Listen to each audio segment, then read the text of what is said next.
우리 함께 보실 하나님의 말씀은 신약성경 에베소서 4장 3절부터 6절까지의 말씀입니다. 평안에 매는 줄로 성령이 하나 되게 하신 것을 힘써 지키라. 몸이 하나요 성령도 한 분이시니 이와 같이 너희가 부르심의 한 소망 안에서 부르심을 받았느니라. 주도 한 분이시요 믿음도 하나요 세례도 하나요. 다 같이 하나님도 한 분이시니 곧 만유의 아버지시라. 만유 위에 계시고 만유를 통일하시고 만유 가운데 계시도다. 아멘.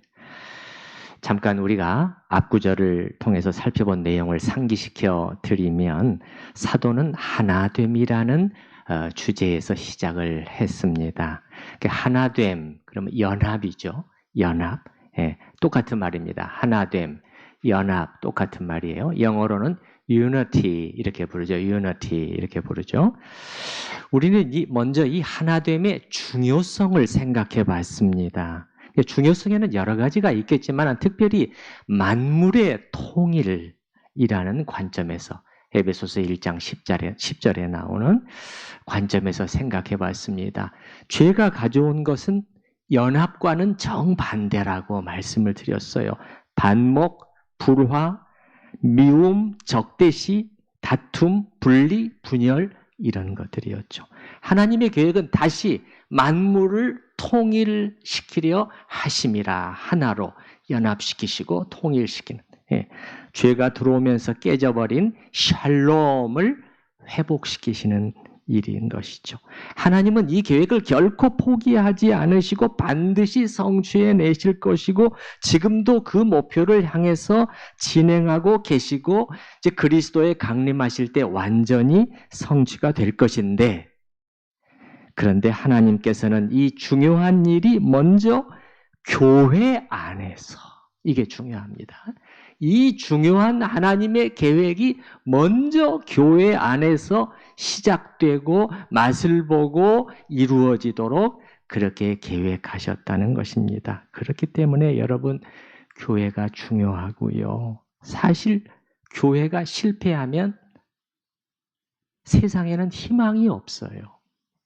하나님이 여기서 그 희망을 발견하도록 어두운 세상 속에서 이 교회가 희망의 빛을 보여주도록 그렇게 하나님이 계획하신 것이죠. 그러므로 이 하나됨의 주제는 결코 포기할 수 없는 것이고, 사도는 저 아래 16절까지 이 주제를 길게 다루고 있다는 것입니다. 그리고 이제 우리가 지난번에 2절에서는 이 하나됨을 유지하기 위해서 필요한 자세 4가지를 살펴봤습니다. 뭐였죠? 겸손, 온유, 오래 참음, 서로 용납이었습니다. 그리고 이제 이어서 오늘 3절에서는 그러면 앞에 2절에 이 4가지와 같이 행하는 것은 다른 말로 하면 뭐냐? 이거는 성령이 하나 되게 하신 것을 지키는 일에 해당한다고 말씀해 주고 있네요. 그리고 이를 힘써 지켜야 한다고 또 말하고 있네요. 우리 3절 같이 읽어보십시다. 평안에 매는 줄로 성령이 하나 되게 하신 것을 힘써 지키라. 이 표현들을 좀 보십시다. 평안에 매는 줄로, 이 말은 무슨 뜻이냐면은 평화, 화평의 끈 안에서, 그런 뜻입니다. 화평의 끈 안에서. 줄입니다. 끈입니다. 중이 뭐냐면 뭔가 어떤 것들을 서로 단단히 묶어서 고정시키는 이미지를 우리에게 지금 표현해 주고 있는 것입니다. 그래서 그 끈은 무슨 끈이라고요? 화평의 끈입니다. 화평, 평화의 끈, 화평의 끈이에요. 즉 화평이라는 것은 교회의 하나됨이 유지되도록 단단히 고정시키는 끈인 것이라는 거지요. 그리고 그 다음 표현이 매우 중요한데요. 이 화평의 끈 안에서 성령이 하나 되게 하신 것을 힘써 지키라. 성령이 하나 되게 하신 것, 좋은 번역입니다. 좋은 번역이에요. 원어에서는 성령의 하나됨인데요. 성령의 하나됨. 이게 무슨 뜻입니까? 성령이 가져오시는 연합, 성령이 가져오시는 하나됨이라는 뜻이니 우리말 이 번역, 성령이 하나 되게 하신 것, 이건 의미를 살려서 번역을 아주 잘한 그런 것이라고 봅니다. 성령이 하나 되게 하신 것, 그것을 지켜내라. 이게 이제 우리에게 주어진 그러한 권면인 것입니다. 자, 여러분, 여기서 말씀하고 있는 내용은 무엇일까요? 이 표현을 다시 한번 보셔요. 하나 되게 하신 임의입니다. 이미. 그 무슨 말이죠? 이 연합은 성령이 이미 해놓으신 일이라는 것이에요. 이건 우리가 할 수 있는 일이 아니라는 것입니다. 우리가 할 일은 여러분, 자, 구별을 잘 해야 되겠습니다. 없었던 것, 전혀 우리 가운데 없었던 연합을 새로이 창출해내는 게 아닙니다. 미안하지만 우리 인간에게는, 죄인들인 우리 인간들에게는 그렇게 할 그 하나됨을 새로이 만들어낼 힘도 없고 능력도 없고 사실은 그렇게 하고자 하는 진정한 마음도 의도도 없어요. 우리에게는 자기 자신이 제일 중요할 뿐이에요. 공동체의 하나됨보다도 늘 내가 더 중요해요. 하나됨도 좋지만 내가 힘들면 안 돼요. 내가 더 우선이잖아요. 이런 우리에게서 어떻게 없었던 하나됨이 만들어질 수 있겠냐 말이에요. 안 만들어져요. 불가능해요. 예. 내가 상처받으면 안 돼요. 그게 더 중요해요. 그러므로 이 연합은 우리 인간에게서 나올 수 있는 것이 아니다. 오늘 말씀에 보니까 3절 말씀에 보니까 이 연합은 성령께서 하나님이 만드신 것이라는 거예요. 그리스도의 몸된 지체들 안에 하신 것이라는 것이에요. 우리가 할 일은 이제 이걸 뭐 하는 것이에요? 힘써 뭐 하는 것이에요? 지키는 일이라는 것입니다. 이 3절은 맨 나중에 다시 한번 또 자세히 말씀을 드리도록 하겠습니다. 이제 4절부터 6절까지는 하나님이 이 하나 되게 하신 것, 이 하나 되게 하신 것의 내용을 보다 더 자세히 풀어서 설명해 주고 있는 것입니다. 우리는 어떤 의미에서 그러면 하나가 된 것인가? 하나됨에 대한 일종의 신학적인 근거, 어떤 토대를 설명해 주고 있는 것이죠. 그러니까 사도가 말하는 것은 뭐죠? 여기 4절부터 6절에 나오는 이런 내용들을 그 하나하나가 무엇을 그냥 의미 없이 나열하는 게 아니라 무엇을 의미하는지를 우리가 제대로 알 때, 그렇게 될 때 우리 안에서 하나됨을 보다 견고히 지킬 수가 있다는 것이지요. 자, 여러분 4절부터 6절까지를 한번 보시면은 무슨 단어가 반복이 되고 있나요? 무슨 단어가? 하나죠. 그죠? 하나, 한 분, 그죠? 예. 이런 단어가 여러분 4절, 5절, 6절 한번 세어보시기 바랍니다. 잠깐 세어보시기 바래요. 4절, 5절, 6절까지 해서 한 몇 번 나옵니까? 한번 차분히 세어보세요. 아, 네네. 잘 맞추셨습니다. 무려 7번이나 나오고 있잖아요. 그리고 여러분 4절, 5절, 6절 보면은 또 하나 사도가 이 삼위일체적인 접근을 하고 있는 것이 보이시나요? 4절, 5절, 6절 각각에서 삼위 되신 하나님을 한 분씩 차례로 언급하고 있지요. 맨 처음 4절에서는 누구? 성령 하나님. 5절에서는 주도 한 분이시요 예수 그리스도를 가리키는 것입니다. 성자시죠. 그리고 6절에서는 하나님, 성부 하나님을 가리키는 것이죠. 순서가 어떻게 됩니까? 성령, 성자, 성령의 순으로 설명하고 있는데 사실 자연스러운 순서는 반대죠. 성부, 성자, 성령의 순인데 사도는 일부러 거꾸로 거슬러 올라가는 방식으로 서술하고 있는 것 같습니다. 이제 이 7가지를 한번 하나씩 살펴보도록 하겠습니다. 자, 먼저 4절에서는 3가지입니다. 3가지예요. 한 몸, 한 성령, 그 다음에 한 부르심입니다. 자, 먼저 첫 번째 한 몸이죠.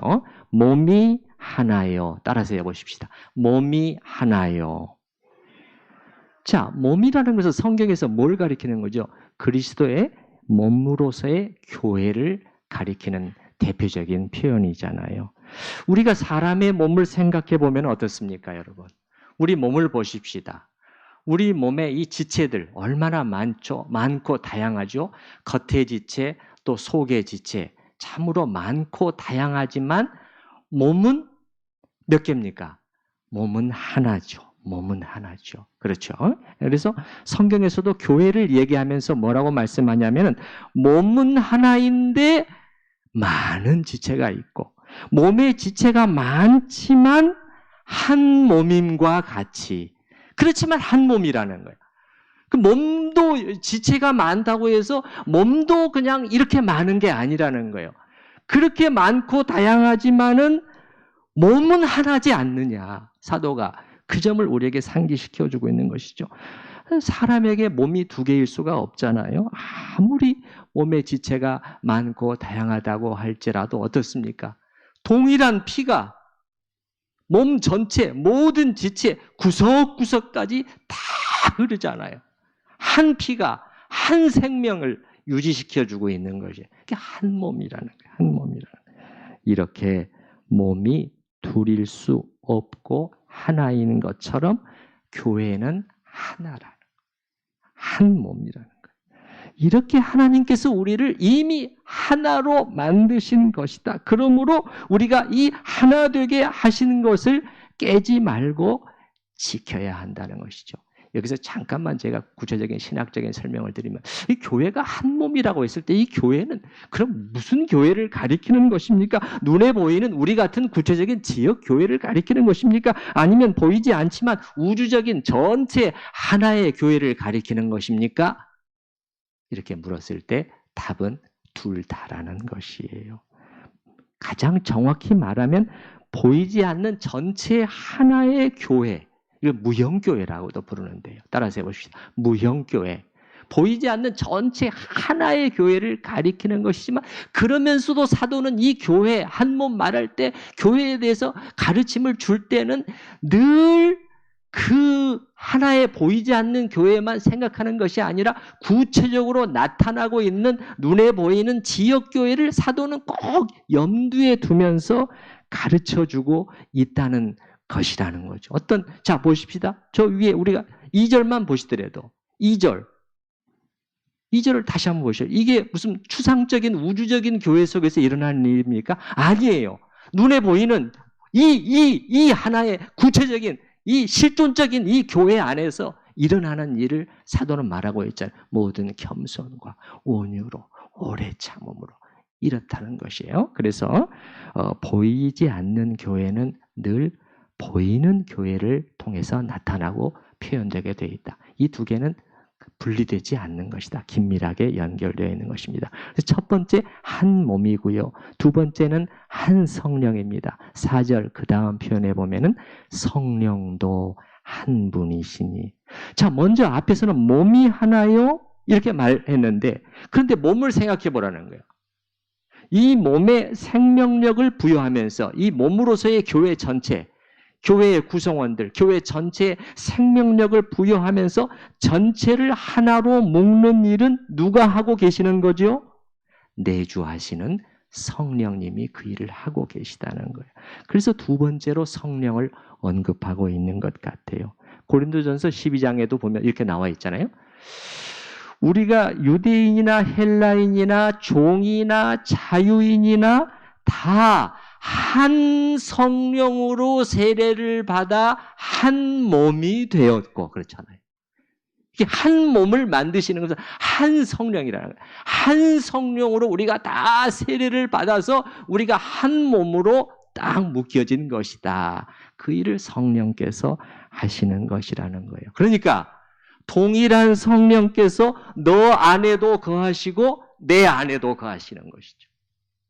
교회 안에서 생각해 보면 이 집사님 안에도 또 저 권사님, 장로님 안에도 또 내가 잘 모르지만은 저 이름도 잘 모르지만 저 청년, 형제, 자매 안에도 거하시면서 어떤 성령님? 동일한 성령께서 거하시면서 생명의 역사를 계속해서 이어가고 계신다는 것이에요.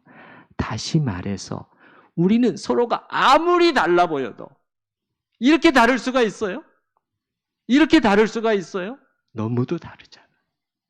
이렇게 아무리 달라도 동일한 성령의 끈으로 묶여 있다는 것입니다. 믿으시나요? 네. 이 사실을 잊어서는 안 되는 것이고 이것이 우리의 하나됨의 근거라는 것이에요. 그저 없는 것을 우리 하나 됩시다. 그걸로는 안 된다. 그걸로는 안 돼. 이미 안에서 성령께서 동일한 성령께서 너와 내 안에 거하시면서 우리를 서로 묶어 하나로 되게 하고 계시다는 것입니다. 이게 두 번째고 세 번째는 한 부르심이에요. 4절 중간쯤에 보시게 되면 이와 같이 거기서부터 한번 같이 읽어보십시다. 이와 같이 너희가 부르심의 한 소망 안에서 부르심을 받았느니라. 부르심? 그러면 사도는 지난번에 우리가 봤죠. 1절에서도 부르심 얘기했어요. 그랬었나요? 1절에 나옵니까? 예, 1절에서도 우리 부르심 생각해 봤었죠. 근데 여기 내려와서 하나됨에 대해 말하면서도 다시 이 주제를 거론하고 있습니다. 여러분, 부르심과 관련해서는 우리가 두 가지를 다 봐야 된다고 했어요. 하나는 출발점이요. 하나는 목적점이에요. 둘 다입니다. 부르심의 출발점을 생각해야 되고 부르심이 향하고 있는 목적점 둘 다예요. 자, 먼저 출발점이죠. 어디서 출발하는 거지요? 하나님께서 우리를 불러주시네. call. 하나님께서 우리를 불러주신 데서 이 모든 것이 시작됐다는 거예요. 예, 우리가 다 알고 인정할 수밖에 없는 사실이잖아요.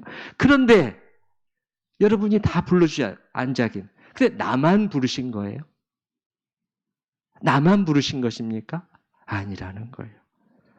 여기 저기 교회 안에 모든 지체들을 거듭난 지체들을 하나님께서 다 똑같이 부르신 것이. 예. 그래서 또 우리를 똑같이 불러주셨기 때문에 우리가 오늘 이 자리에 앉아 있을 수가 있고 신자된 자의 모든 특권을 우리가 누릴 수 있게 된 것이. 똑같이 불러주셨다. 똑같이 불러주셨다. 그렇다면 우리 안에서 내가 너보다 더 훌륭해. 잘났어. 이렇게 할 수 있겠습니까? 불러주셔서 우리가 오늘 이 자리에 있는 것인데. 그래서 그게 출발점이에요. 출발점. 그 다음에는 목적점이죠. 두 번째로 목적점. 부르심에 목적이 있다고 말씀드렸죠. 하나님은 그냥 불러내시기만 한 것이 아니라 어떤 곳을 향하여 분명한 계획을 가지고 우리를 부르신 것이다. 하나님은 분명한 그림, 청사진을 가지고 계신 분이시다. 그래서 여러분 여기 표현을 보게 되면 3절, 4절이죠. 사도가 부르심의 한 소망 안에서 이렇게 표현을 하는 걸 보면 특히 이 출발점보다는 목적점을 생각하면서 지금 말씀하고 있는 것 같아요. 부르심의 목적지 어디였죠? 부르심의 목적지가 어디였죠? 여러 가지가 있고 여러 가지가 있겠지만 그 중에 대표적인 한 가지 에베소서 말씀 표현을 그대로 제가 옮겨보면 그 앞에서 거룩하고 흠이 없게 하시려고. 이거지 않습니까? 그 앞에서 거룩하고 흠이 없게 하시려고. 우리를 그리스도를 닮아가는 그런 사람으로 만들어내요. 근데 이게 교회적으로도 마찬가지예요. 뒤에 에베소서 5장 뒤쪽에 보게 되면 자기 앞에 영광스러운 교회로 세우사 티나 주름 잡힌 것이나 이런 것들이 없이 거룩하고 흠이 없게 하려 하십니다. 하려 하십니다. 이게 목적점이에요. 분명해요. 하나님은 분명해요. 모호하시지가 않아요. 그리고 절대 모호하게 말씀해 주지 않으셨어요. 교회를 향한, 우리 개인을 향한, 전체 교회를 향한 하나님의 부르심의 목적점을 선명히 밝혀 주셨다고요. 예. 그리고 그래서 우리는 이 동일한 목적지를 바라보고 나가는 사람들이라는 거예요. 부르심의 한 소망 안에서 부르심을 받았느니라. 그러니까 다른 말로 하면은 뭐죠? 우리는 바라보는 게 똑같은 사람들이라. 뭐라고요? 바라보는 게 또 똑같은 사람들이라는 거예요. 이게 또 하나 우리 하나됨의 내용이요 근거가 되는 것입니다. 그리고 그 목적지에 이르도록 우리를 부단히 이끌어 가시는 분은 성령 하나님이시거든요. 성령께서는 우리가 주님을 온전히 닮는 마지막 목적지에 이르기까지 우리 안에서 쉬지 않고 이 일을 성화해라고도 부르는 이 일을 해 나가시는 거예요. 그래서 예를 들어서 여러분이 잘 보세요. 우리를 각종 유혹으로부터 지켜주시는 일, 또 죄를 깨우쳐 주시는 일, 우리가 교만해졌을 때 여러 가지 방법을 통해서 우리를 낮추시기도 하고, 그리고 성령의 열매들을 맺어가도록 하시잖아요. 성령의 열매. 여러분 아시죠? 갈라디아서 성령의 몇 가지 열매? 9가지 열매. 성령이 맺어내시는 열매라는 거예요. 이런 일들을 성령께서 하고 계시기 때문에 사도는 이 세 번째로 여기 보게 되면은 한 몸, 한 성령, 그 다음에 이 한 부르심의 한 소망을 성령과 관련해서 그 4절에 같이 설명하고 있는 것 같아요. 자, 다시 정리해 보겠습니다. 한 부르심의 한 소망. 정리해 보면은 부르심의 목적지. 우리가 이 부르심의 목적지를 정확히 인식하고 우리를 어디로 부르셨나 하는 것을 우리가 다 정확히 인식하고 교회 구성원 모두가 그쪽을 바라볼 때예요. 왜 제가 지금 이 얘기를 하는 것입니까? 사도가 왜 지금 이걸 얘기하고 있을까요? 우리가 동일한 목적지, 우리는 똑같은 것을 바라보는 사람들인데 그 똑같은 것을 바라보고 나아갈 때 하나됨이 더 굳건해질 수가 있다는 것이. 물론 그 목적지는 제가 대표적으로 하나만 말씀드린 거예요. 거룩과 성화를 말씀드렸지만 이게 전부는 아니죠. 그 외에도 여러 가지가 있죠. 우리가 바라보는 것. 얼마나 많이 부르심의 소망, 우리가 이 소망 가운데 바라보는 것, 예를 들어 사도가 에베소서 1장에 보게 되면 그 기업의 영광의 풍성함이 어떻게 대단한 것인가를 너희로 알게 하시기를 위해서 나는 기도하고 있다. 그렇게 말해요. 그게 무슨 뜻이죠? 그게 무슨 뜻이죠? 하나님께서 앞으로 우리에게 주셔서 누리게 하실 그 가슴 벅찬 그 복되고 영광스러운 하늘의 기업. 또 우리는 이걸 바라보는 거죠. 겨우 이 땅에 지금 집 조금 더 큰 걸 가지고 그 정도가 아니잖아요. 그거 바라보고 있는 게 아니잖아요. 그러면 이 한 소망이 안 돼버려요, 벌써. 그게 아니에요. 이 소망을 이것도 부르심의 소망. 우리가 이 목적지를 정확히 인식하고 함께 나아갈 때 이 하나됨이 견고해지는 것이라는 것입니다. 그 다음에 4절에 보시게 되면 그 다음에 네 번째죠. 한 주님이시죠. 5절이죠. 5절 어떻게 시작합니까? 주도 한 분이시요. 누구를 가리킨다는 거예요? 성자 예수 그리스도를 가리키는 것이에요. 그런데요. 잘 생각해 보시기 바라요. 이 주도 한 분이. 사실 사도가 이렇게 표현하는 게 더 자연스럽잖아요. 그리스도도 한 분이시요. 주 예수도 한 분이시요. 이렇게 표현하는 게 자연스러운데 주도 한 분이시요. 주라는 단어만 딱 골라서 썼어요. 퀴리오스도 한 분이시요. 이 말이에요. 퀴리오스라는 단어 한 단어만 딱 사용하는 거예요. 일부러 그렇게 한 것으로 보입니다. 예수님이 누구라는 거예요? 퀴리오스시라는 거예요. 주인이심을 강조하기 위한 것으로 보입니다. 예수님이 주인이시다, 퀴리오스이시다. 그러면 우리는 반대말로 우리는 누구라는 거죠? 종이라는. 따라서 해봅시다. 종. 근데 종은 많지만은 주인은 한 분이시잖아요. 지금 주인이 한 분이에요. 주도 퀴리오스는 한 분이에요. 한 분. 한 주인이에요. 한 주인. 예. 우리는 한 주인을 모신 종들이다 이거죠. 그러면 여러분 생각해 보세요. 종이 자기 마음대로 하는 거 봤습니까? 그러면 이미 종이 아니죠. 종의 신분을 망각한 사람이죠. 성경에서도 말씀하잖아요. 너희는 너희 자신의 것이 아니라고 말해요. 왜 너희 것이 아니다? 값으로 사셨잖아. 값을 지불하고 하나님께서 핏값을 지불하고 사셨다니까. 더 이상 네 것이 아니야. 예, 그렇죠? 고린도전서 6장에 보면 너희는 너희 자신의 것이 아니라 값으로 산 것이 되었으니. 그래서 어떻게 되는 거예요?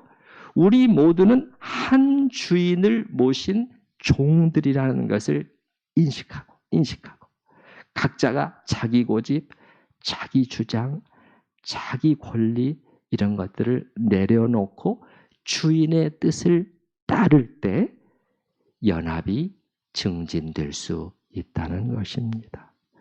우리 천우 성도들은 모두가 주인이 아니라 종이 되실 수 있기를 축원합니다. 예. 다섯 번째는 한 믿음이에요. 5절 그 다음이죠. 믿음도 하나요. 이건 우리가 믿고 있는 바에 그 내용이 동일하다는 뜻일 것입니다. 이제 믿는 내용이 동일하다 그렇게 말했을 때 꼭 이런 의미는 아니에요. 모든 그리스도인들, 모든 신자, 모든 교회들이 교리의 각 그냥 세부적인 그런 사항에서까지 다 완전히 일치한다 그런 의미라기보다는 동일한 복음의 말씀, 복음의 진리를 가리키는 것으로 보는 게 좋겠습니다. 뭐죠? 그리스도의 대속적인 죽음. 그렇죠? 그리스도의 대속적인 죽음. 그리고 예수님만이 구원의 유일한 길이시라는 이 진리. 이 복음의 진리. 이거 우리가 같은 한 믿음 아니냐? 예, 그렇죠? 우리 찬송가에서 조금 전에 부른 것처럼 십자가에 죽임당한 나의 주 찬양하리. 요 믿음인 것이죠. 이 동일한 믿음. 로마서 1장에도 그렇게 나오잖아요. 이 복음은 모든 믿는 자에게, 모든 예외가 없어요. 예외가 없어요. 예외가 없어요. 유대인에게나 헬라인에게나 모든 믿는 자에게 구원을 주시는 하나님의 능력이 됩니다. 이 복음의 말씀. 거듭난 자라면 복음의 진리에 대한 믿음이 동일한 것이죠. 그래서 우리는 이 동일한 믿음의 고백 위에 선 자들이라는 거예요. 동일한 믿음의 고백 위에 선 사람들. 그러므로 하나라는 거예요. 그러니 하나가 아니냐. 믿는 바가 뭐가 다르냐는 거예요. 너가 믿고 있는 거, 네가 믿고 있는 거하고 내가 믿고 고백하는 거하고 다르냐? 같지 않으냐. 하나님께서 하나로 우리를 그렇게 이미 만드셨지 않냐. 동일한 믿음의 고백. 우리가 아멘, 다 아멘이 되잖아요. 다 아멘이 되잖아요. 이게 다섯 번째요. 여섯 번째는 뭡니까? 한 세례예요. 한 세례. 5절 맨 뒤에 보게 되면 세례도 하나요. 세례도 하나요. 이 말씀은 물론 세례 의식을 가리키는 것이, 우리가 받은 세례 의식을 가리키는 것이지만 단지 외적인 의식 자체만을 말하고 있는 것 같지는 않아요. 세례를 받았나 안 받았나 그거 아니고요. 이 의식이 말해주는 의미, 세례라는 것은 무엇을 의미하는 것이냐? 이 점을 염두에 두고 사도는 한 세례지 않냐? 한 세례. 예를 들어서 여러분 신약 성경에 보게 되면 그 세례가 상징하는 몇 가지가 있는데 그 중에 한 가지가 뭐죠? 물속에 잠기기도 하고 물을 또 이렇게 뿌리기도 하고 물과 관련되는 것인데 씻음의 의미도 있고요. 근데 중요한 한 가지 의미가 그리스도와 함께 우리가 장사 지내는 바 된 것을 얘기를 해요. 기억하시죠, 여러분? 장사 지내는 바. 사도는 이 점을 로마서 6장에서 아주 선명히 말씀해 주고 있는데요. 무덤 속에 그냥 우리식으로 말하면 무덤 속에 묻혀버렸다는 거예요. 묻혀버렸다는 거예요. 그래서 무릇 그리스도 예수와 합하여 세례를 받은 우리는 그의 죽으심과 합하여 세례를 받은 줄을 알지 못하느냐. 이게 세례가 갖는 중요한 의미라는 거예요. 그러므로 우리가 그의 죽으심과 합하여 세례를 받음으로 그와 함께 장사되었나니. 묻혔어요. 보이지도 않아요. 이제 보이지도 않아요. 이는 우리로 또한 새 생명 가운데서 행하게 하려 함이라. 무슨 의미죠? 이게 무슨 의미를 말해주는 거예요? 나의 옛사람은 그리스도와 함께 죽어서 완전히 무덤 속에 묻혀버렸고 그 후 나는 새로운 생명으로 태어난 자라는 것이에요. 그러니까 세례라는 것은 그냥 외적인 의식에 그치는 것이 아니라 내가 그리스도와 함께 죽고, 그러니까 뭐가 죽은 거예요? 뭐가 죽은 거예요? 나의 옛사람, 옛 습관, 옛 생활, 옛 목표, 옛 가치관이 끝났다는 거예요. 그걸 말해주는 거예요. 장사 지냈다. 전혀 새로운 생명으로, 새로운 삶의 방식으로 다시 살아남을 의미하는 것이라는 것이에요. 그렇다면 우리가 생각해 볼 때, 예를 들어서 교회 안에서 우리가 어떻게 행할 것인가? 질투하고 시기하고 미워하고 험담하고 끼리끼리 파당을 내 편, 네 편 이렇게 자꾸 파당을 짓고 복수심으로 그냥 그대로 되갚아 주려는 마음. 이런 것들은 다 뭐예요, 여러분? 옛 삶의 방식이잖아요. 다른 식으로 표현하면 아담적인 방식이란 말이에요. 이건 끝났다는 거예요. 이건 무덤에 묻혔다는 거예요. 장사 지낸 바 되었다는 것이. 더 이상 그런 옛 삶의 방식이 이제는 나를 주장할 수 없다. 상관없는 것이 되었다.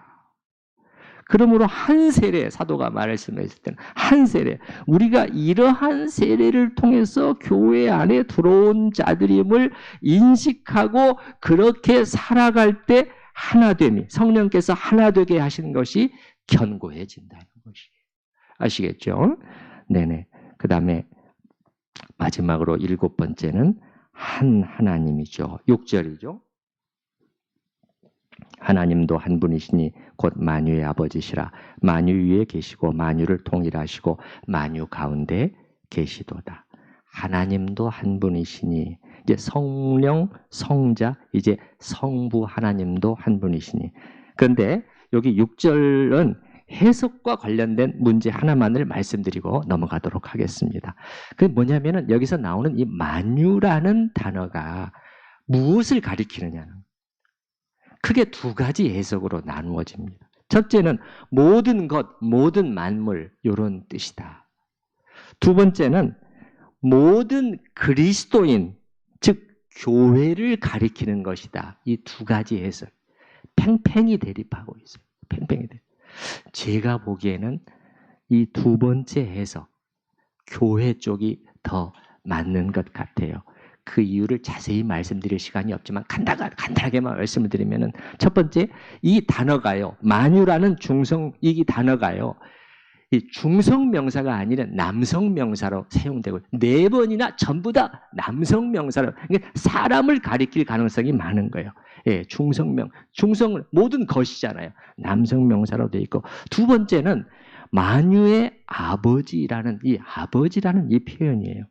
물론 하나님께서 창조주시라는 의미에서 본다면 모든 만물의 아버지시다 이렇게 말할 수도 있지만 이런 표현은 신약 성경의 그 용어 사용법에 비추어 볼 때 자연스럽지가 않아요. 그러면 하나님은 우주의 아버지시다.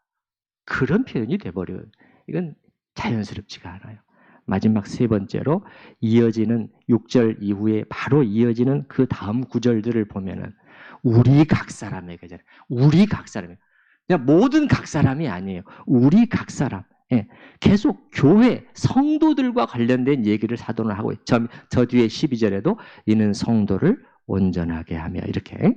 그래서 이 두 번째 의미로 해서 6절 본문을 다시 풀어 써보면 이렇게 된다는 거예요.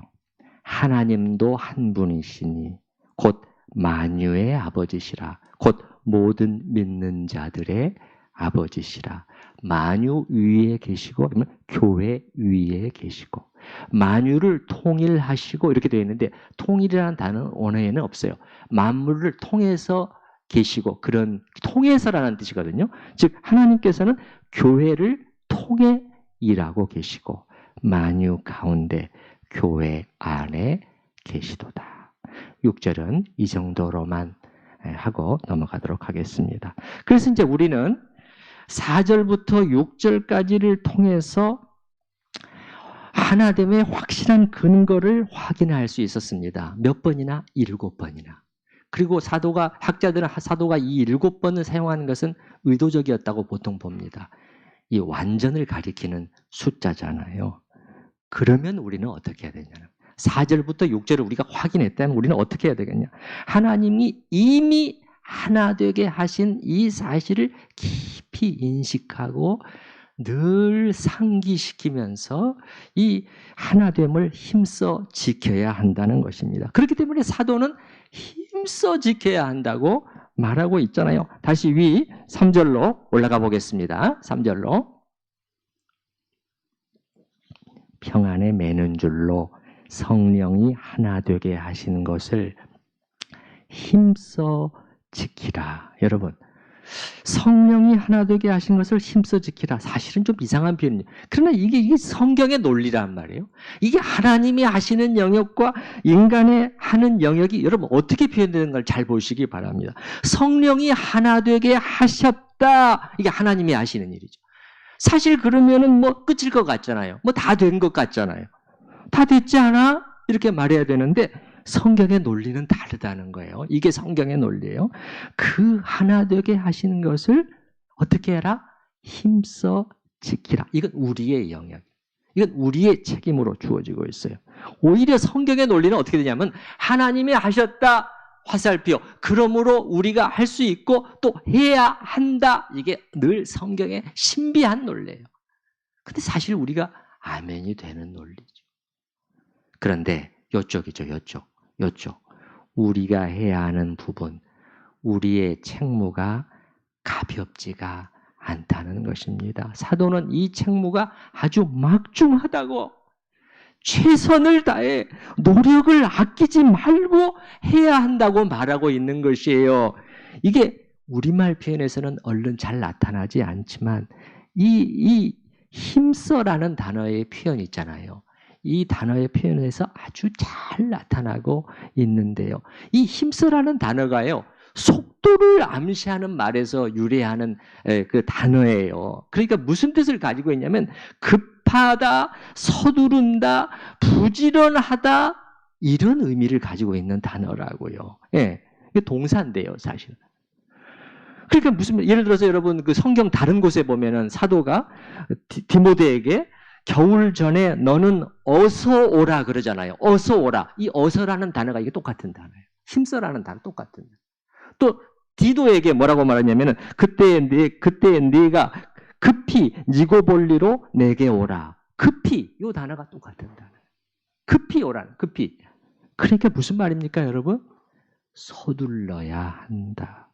이 일에 대해서 부지런해야 하고 결코 이를 잊지 말고 이것이 우리 삶의 가장 주된 일이 되어야 한다는 것이에요.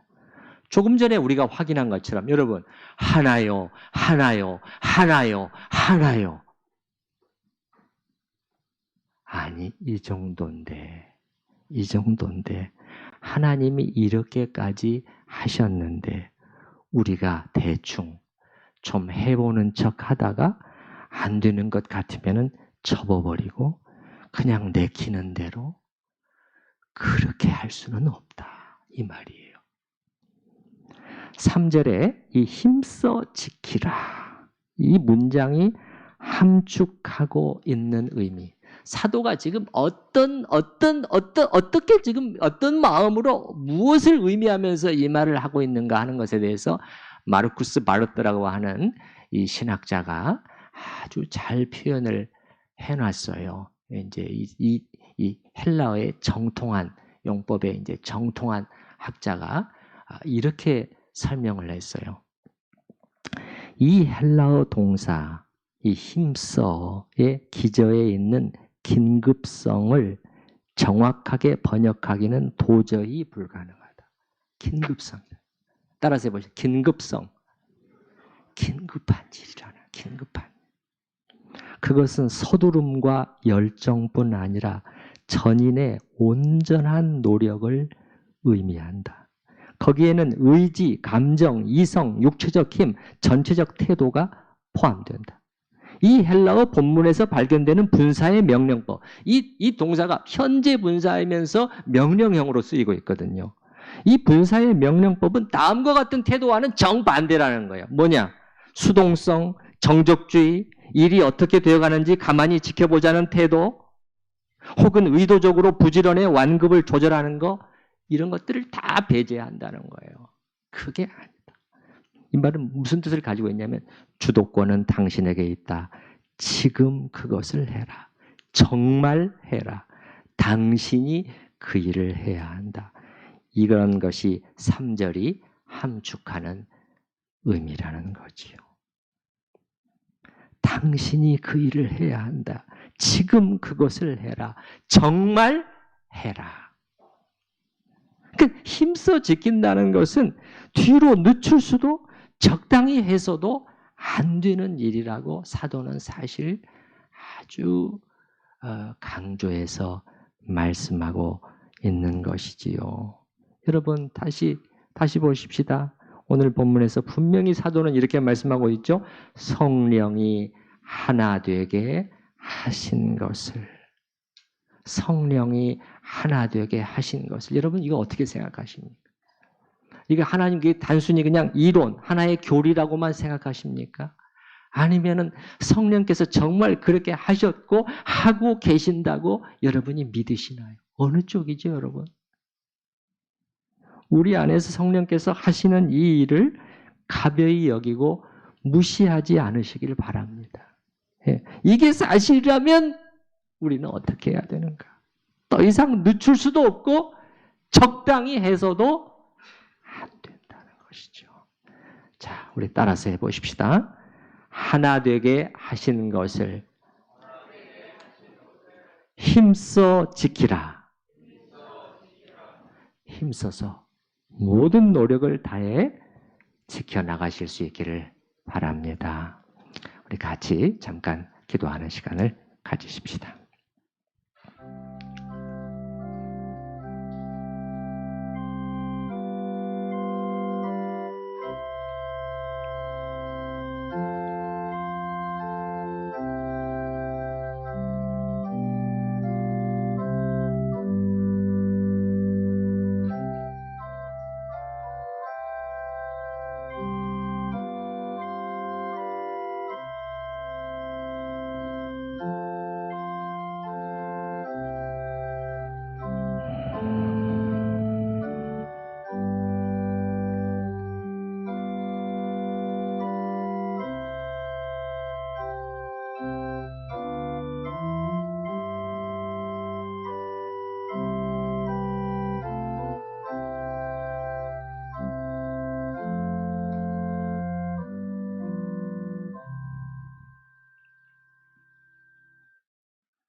오직 주의 말씀에만 빛이 있고 소망이 있는 것을 다시금 깨달으며 고백하지 않을 수가 없습니다. 주님, 그렇습니다. 주님 말씀대로 우리는 이 없었던 하나됨을, 연합을 창출해낼 수 있는 자들이 도무지 아닙니다.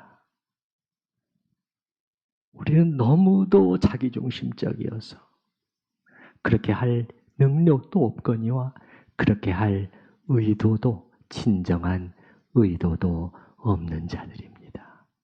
그러나 희망이 있는 것은 하나님께서 이미 하나 되게 하신 것. 그리고 그것도 너무도 확실했습니다. 한 몸, 한 성령, 한 부르심, 한 주님, 한 믿음, 한 세례, 한 하나님 아버지. 주님, 이 하나 되게 하신 것이 무엇인지를 깨닫게 하시고 이 사실을 저희 자신에게 늘 상기시키면서 힘써 서둘러 지키는 저희 각자가 또한 저희 천우교회가 되게 하여 주시옵소서. 예수님의 이름으로 기도드립니다. 아멘. 우리 찬송가 220장 1절과 3절 같이 찬양하시겠습니다.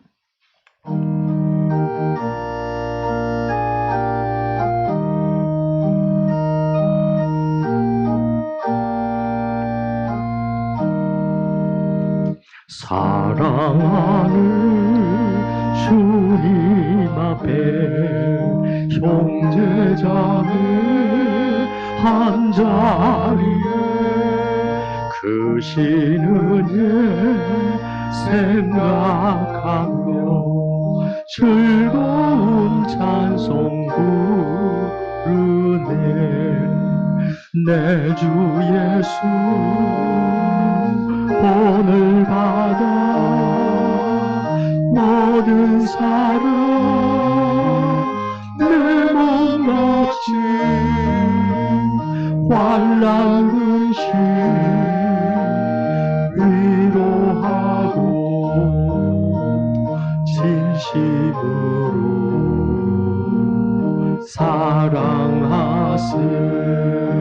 3절 사랑하는 주님 예수 같은 주로 섬기라니 한 피 받아 한 몸이로 형제여 친구들이여 한 몸같이 친밀하고 마음으로 하나 되어 우리 주님 크신 뜻을 지성으로 주네